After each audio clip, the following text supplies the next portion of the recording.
ഇന്നത്തെ വചനം വിശുദ്ധ യോഹന്നാൻ എഴുതിയ സുവിശേഷം 3-ാം അധ്യായം 31-ാം വാക്യം. ഉന്നതത്തിൽ നിന്ന് വരുന്നവൻ എല്ലാവർക്കും ഉപരിയാണ്, ഭൂമിയിൽ നിന്നുള്ളവൻ ഭൂമിയുടേതാണ്. അവൻ ഭൗമിക കാര്യങ്ങൾ സംസാരിക്കുകയും ചെയ്യുന്നു. സ്വർഗത്തിൽ നിന്ന് വരുന്നവൻ എല്ലാവർക്കും ഉപരിയാണ്. കാരുണ്യവാനും സ്നേഹനിധിയുമായ നല്ല ദൈവമേ, അങ്ങേ തിരുസന്നിധിയിൽ ഞങ്ങളുടെ എല്ലാ പ്രാർത്ഥനകളെയും ചേർത്ത് വയ്ക്കുന്നു.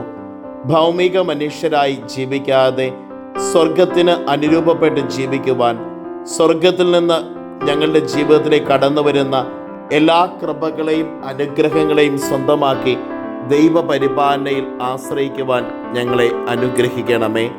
അമ്മേ മാതാവേ, ഞങ്ങൾക്ക് വേണ്ടി മാധ്യസ്ഥം യാചിക്കണമേ. നമ്മുടെ കർത്താവ് ഈശോ മിശിഹായുടെ കൃപയും പിതാവായ ദൈവത്തിൻ്റെ സ്നേഹവും പരിശുദ്ധാത്മാവിൻ്റെ സഹവാസവും നാം എല്ലാവരോടും കൂടെ ഉണ്ടായിരിക്കട്ടെ, ഇപ്പോഴും എപ്പോഴും എന്നേക്കും. ആമേൻ. ഇന്നത്തെ നിയോഗം പരിശുദ്ധാത്മാവിൻ്റെ കൃപയാൽ നിറയപ്പെടുവാനായി പ്രാർത്ഥിക്കാം.